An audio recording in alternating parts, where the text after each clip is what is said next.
মাত্র একদিনের ব্যবধানে আবারও বেড়ে গেছে স্বর্ণের দাম। সাধারণ মানুষের নাগালের বাইরে চলে যাচ্ছে মূল্যবান এই ধাতুটি। দেশের ইতিহাসে এবারই সর্বোচ্চ দাম পৌঁছেছে। আকাশচুম্বী দামের কারণে গহনা কেনার স্বপ্ন ভেঙে যাচ্ছে অনেক পরিবারের। বাংলাদেশ জুয়েলার্স অ্যাসোসিয়েশন বাজস জানিয়েছে, আন্তর্জাতিক বাজারে তেজাবি স্বর্ণের দাম বৃদ্ধি পাওয়ায় স্থানীয় বাজারেও নতুন দাম কার্যকর হয়েছে।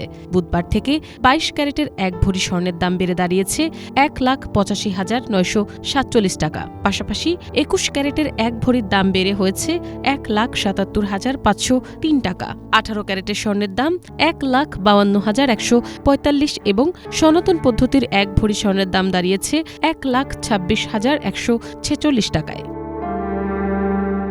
বিশ্ববাজারে স্বর্ণের চাহিদা বেড়ে যাওয়া, ডলারের অস্থিরতা আর বৈশ্বিক অর্থনৈতিক সংকটের কারণে এমন পরিস্থিতি তৈরি হয়েছে বলে মত বিশ্লেষকদের। কয়েক বছর আগেও যেখানে ভরি প্রতি স্বর্ণের দাম লাখ টাকার নিচে ছিল, সেখানে এখন প্রায় দ্বিগুণ। এক দশকের মধ্যে দামে এ ধরনের রেকর্ড বৃদ্ধি শুধু অর্থনৈতিক বাস্তবতাই নয়, মানুষের আবেগ, সম্পর্ক আর সামাজিক প্রথাকেও আঘাত করছে। একসময় যে স্বর্ণ ছিল মধ্যবিত্তর নাগালে, এখন তা ধীরে ধীরে রূপ নিয়েছে বিলাসী সম্পদে। মিনালা দিবা, বাংলাভিশন, ঢাকা।